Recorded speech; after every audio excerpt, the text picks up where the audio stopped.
Hi, everyone. Welcome back to the CHR Real Life, Real Hope podcast. I'm Maureen McGuire. I'm Senior Vice President for Advancement.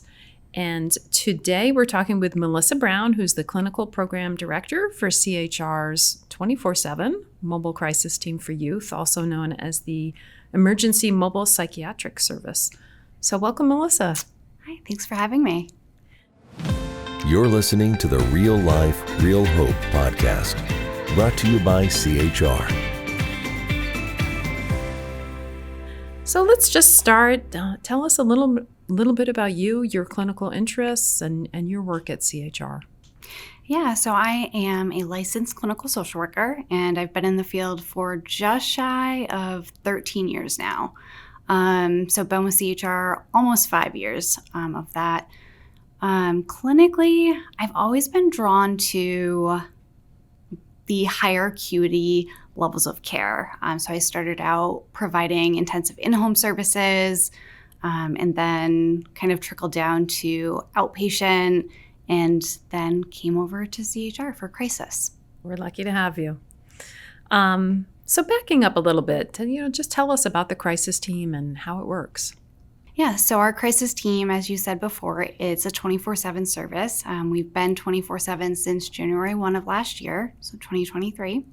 How we receive all of our calls is via our statewide call center, which is 211. So they receive all of the statewide crisis requests for youth, and they kind of dispatch to the appropriate agency based on, where the child is at the time of the crisis. And what does that look like? Do you respond mostly in person or by phone or by Zoom calls or? Yep. So our primary method of contact with families is in person. So a lot of our calls tend to be for immediate mobile requests, which is response within 45 minutes of us receiving the call. So that's the predominant nature of our services. We do have times where we will provide more of a planned response, so something that we would call like a deferred mobile. So where we're scheduling a time to do a crisis assessment, whether it's at the home or in the school or at another community location where the family is comfortable. So there's that. And a third way that we provide services is really by phone. So some calls that we receive for referrals, it is kind of for phone consultation. So it could be a parent calling in to kind of share some behavioral concerns they have about their child, and they're just not sure how to navigate that. Or sometimes it's schools who are reaching out to us just saying, hey, can we bounce this off of you? Mm-hmm. What would you recommend? Mm-hmm. Many times those calls do result in us going kind of mobile or in person. Interesting. So can you describe a little bit about the types of calls you get? It really varies. We see patterns throughout the year depending on, the season, depending on the school being in. We get a lot of calls regarding behavioral concerns for children. Oftentimes we do see a lot of concerns about suicidal or homicidal behaviors, statements being made. So just wanting, us to come out and further assess and just kind of help ensure safety, make the determination if, further evaluation is needed in the ED or, how to kind of handle those needs. Do a lot of your calls come from the schools? Yes. So schools are our number one referral source. So they make up for, give or take about 50% of all calls. So definitely summers are slow when there's no school. But yeah, so schools primarily call in mainly about behavioral concerns. So kids who are, dysregulated, struggling with, perhaps some trauma symptoms, attention deficit, hyperactivity.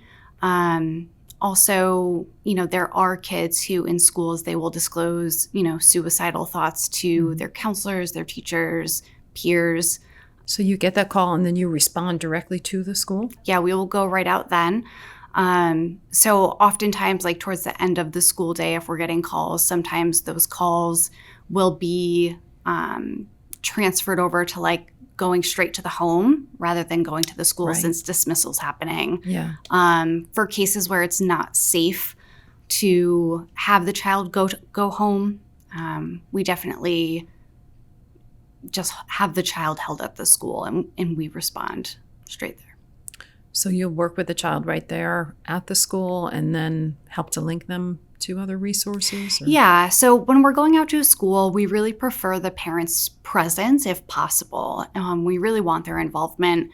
So schools are always making sure that families are aware that they are reaching out to us. Mm-hmm. And sometimes if schools call us first before contacting the parent, they will, upon our direction, reach out to the parent afterwards. And we also do our, effort to reach out to that parent as well, just to make sure that they're aware and informed. Mm-hmm. And then also it's important to just have the parents' engagement to kind of get some back history on kind of what's going on, what the school is telling us.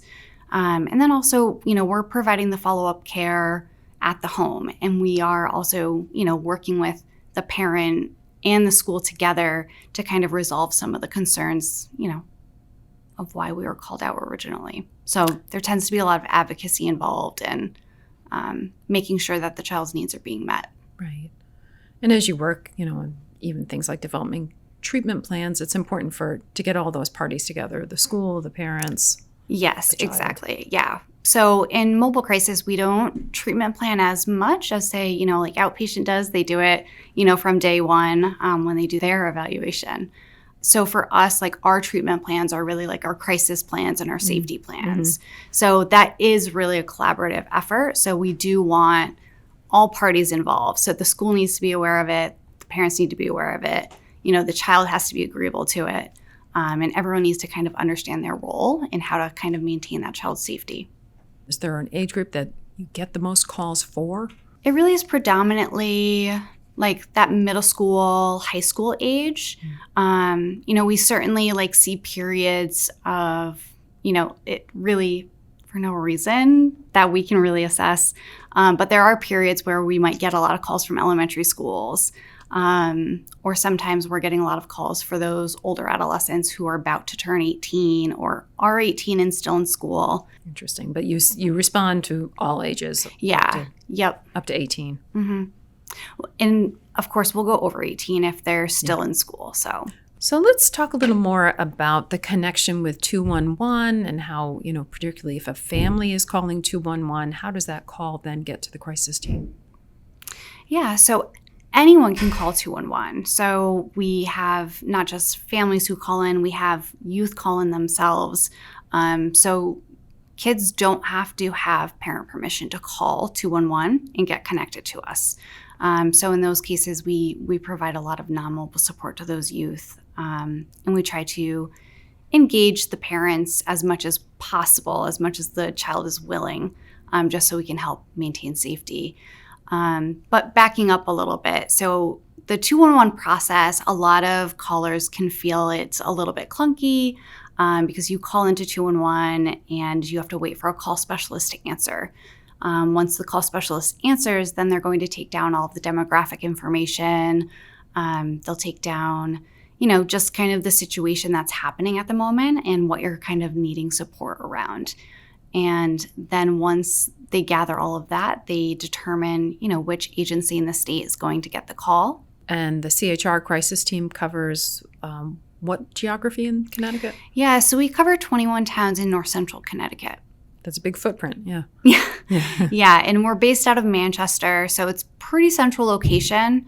Our longest responses tend to be out in our, far reaches of the catchment. So Stafford Springs, the Granbys, those tend to take us a little bit longer to get to, but most of the time we're still able to respond within 45 minutes. That's great. So what does a typical day look like for you? So there really is no typical day for me.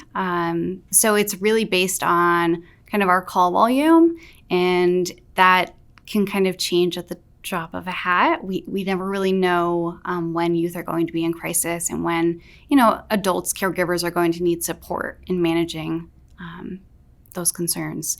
So my role typically on the team is really helping kind of handle those initial 211 referrals that we're getting and then kind of distributing out to the team. What would you say is the hardest part about your job? staffing.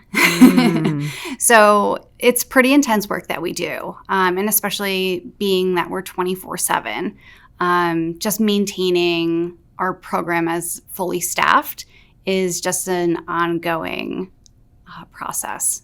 So it's also, it's difficult to find clinicians and, bachelor's level staff who really want to do this kind of work.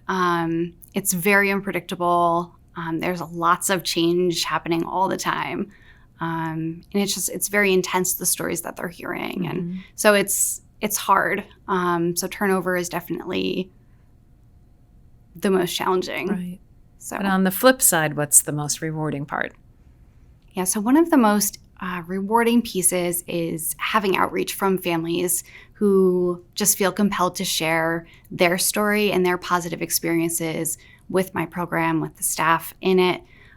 So even though a family technically has like one assigned clinician to their case, everyone shares the case. So families often work with multiple staff on the team, and it's really a collaborative effort. Yeah, it sounds, as you said, it's a demanding job, but it's got to be fulfilling to know that you're responding in a timely way and helping prevent something that could turn pretty difficult for a child or youth or teen.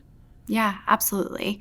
And it's also really wonderful to go out to community outreaches, do presentations, and you can really hear from, the schools, from, other providers, other agencies that call into us. And, they always are happy to share, their positive experiences with the program and how appreciative they are of just, knowing that families can reach us 24/7 and that there's always someone there. That's fantastic. It's great work you're doing. Thank you so much. Thanks for joining us. Yeah, you're welcome. Thank you so much for having me. This podcast is brought to you proudly by CHR, where real life meets real hope. Visit chrhealth.org to explore resources and services. Be sure to like and subscribe wherever you get your podcasts. Please rate and review and join the conversation on social media.